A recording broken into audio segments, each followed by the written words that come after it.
السلام علیکم ورحمۃ اللہ وبرکاتہ نحمده ونصلی علی رسولہ الکریم اما بعد۔ آج کا سبق سن لیجئے۔ آج کے سبق کی سرخی ہے حضور صلی اللہ علیہ وسلم کی سیرت پارٹ نمبر 37۔ آپ صلی اللہ علیہ وسلم کی عمر 35 سال کی ہوئی، ابھی نبوت ملی نہیں ہے، لیکن کبھی بھی حضور صلی اللہ علیہ وسلم نے کوئی بھی مشرکانہ کام نہیں کیا۔ شروع سے فرماتے تھے کہ مجھے شراب سے نفرت ہے، بتوں سے نفرت ہے، جھوٹ سے نفرت ہے، غیبت سے نفرت ہے۔ کوئی بھی رذائل کوئی بھی نہیں تھے، حالانکہ نبوت نہیں ملی ہے، ابھی پتہ بھی نہیں ہے کہ آگے نبوت ملنے والی ہے، 5 سال کے بعد کیا ہونے والا ہے۔ حضرت علی رضی اللہ تعالیٰ عنہ فرماتے ہیں کہ میں نے حضور صلی اللہ علیہ وسلم کو یہ فرماتے ہوئے سنا کہ مجھ کو جاہلیت کی کسی بات کا کبھی خیال ہی نہیں آیا۔ صرف 2 مرتبہ 2 قصے ہوئے، ایک 2 مرتبہ ایسا خیال آیا، مگر اللہ تعالیٰ نے بچا لیا اور مجھ کو اس سے محفوظ رکھا۔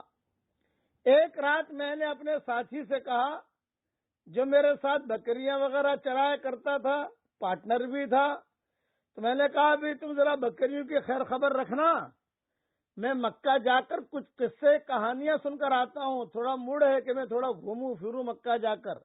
کبھی کبھی دھندا کرتے کرتے آدمی تھک جاتا ہے، کہتا ہے کہ میں ذرا تھوڑا سا موڈ بدلوں۔ تو آپ نے بھی یہ کہا مکہ جا کر کچھ قصے کہانیاں سن کر آتا ہوں۔ آپ کی عمر 35 اور 36 سال کے درمیان تھی۔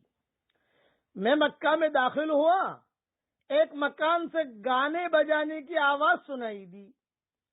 میں نے دریافت کیا یہ کیا ہے؟ معلوم ہوا کہ فلاں کی شادی ہے۔ میں بھی چلا گیا، بس بیٹھا ہی تھا کہ فوراً نیند آ گئی اور خدا نے میرے کانوں پر مہر لگا دی۔ پھر سو گیا میں وہاں تو گانا بجتا رہا، میں سو گیا۔ کہا اللہ کی قسم، آفتاب کی تمازت ہی نے مجھ کو بیدار کیا، یعنی ایسا سویا کہ بالکل سورج طلوع ہو گیا اور اس کی گرمی میرے سر پر میرے چہرے پر آئی۔ پھر میں جاگا، اٹھ کر اپنے ساتھی کے پاس آیا۔ ساتھی نے دریافت کیا، پھر محمد بتاؤ کیا دیکھا، مکہ میں کیا دیکھا؟ آپ نے فرمایا کچھ بھی نہیں، اور اپنے سونے کا واقعہ بیان فرمایا۔ دوسری رات آپ نے پھر اپنے ساتھی سے کہا کہ یار آج تو کچھ موڈ نہیں ہے دھندا کرنے کا، بکریاں چرانے کا، آج میں پھر ذرا چلا جاتا ہوں، تھوڑا سا گھوم گھام کے آؤں مکہ مکرمہ میں۔ اس کے بعد دوسری مرتبہ میں گیا، پھر یہی صورت پیش آئی کہ اللہ نے مجھے سلا دیا۔ کبھی تو مجھے پھر یہ آپ فرماتے ہیں کہ اللہ کی قسم، اس کے بعد پھر میرے دل میں اس قسم کا کوئی خیال ہی نہیں آیا، یہاں تک کہ اللہ تعالی نے مجھ کو اپنی پیغمبری سے سرفراز فرمایا۔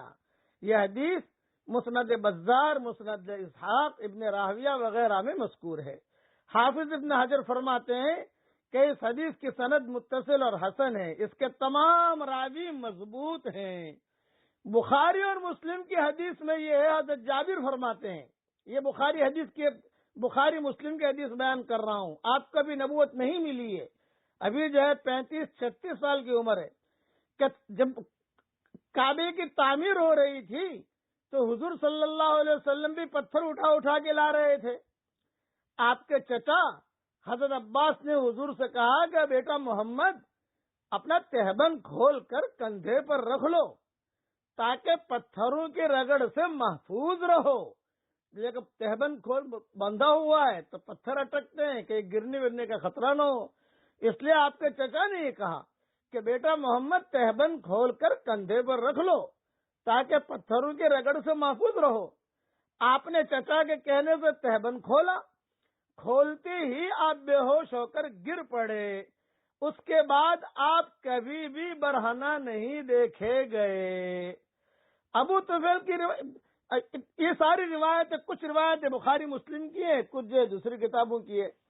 عبداللہ ابن عباس کی روایت میں ہے کہ ابو طالب نے آپ سے پوچھا کہ کیا ماجرا تھا؟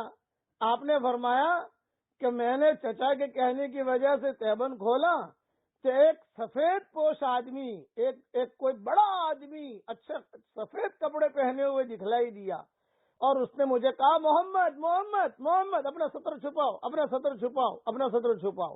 یہ روایت حاکم میں ہے اور یہ روایت بھی صحیح ہے۔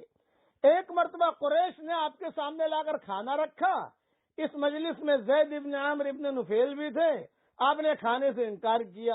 بھی کیوں انکار کر رہے؟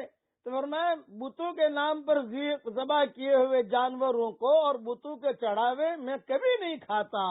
یہ حضور نے فرمایا کہ مجھے بتوں سے نفرت ہے، ابھی اسلام نہیں آیا ہے، لیکن شروع سے حضور صلی اللہ علیہ وسلم ان چیزوں سے نفرت کرتے تھے کہ تم اللہ۔ پھر حضور نے دعوت دی ان کو کہ زید ابن عمر ابن نفیل قریشی سے کہا کرتے تھے کہ بکری کو اللہ ہی نے پیدا کیا ہے اور اللہ ہی نے اس کے لیے گھاس اگایا، پھر تم اس کو غیر اللہ کے نام پر کیوں ذبح کرتے ہو؟ یہ حضور نے فرمایا۔ بقیہ تفصیل کل پوری کروں گا انشاءاللہ۔ اب پڑھ لیجئے میرے ساتھ، اشہد ان لا الہ الا اللہ واشہد ان محمد رسول اللہ۔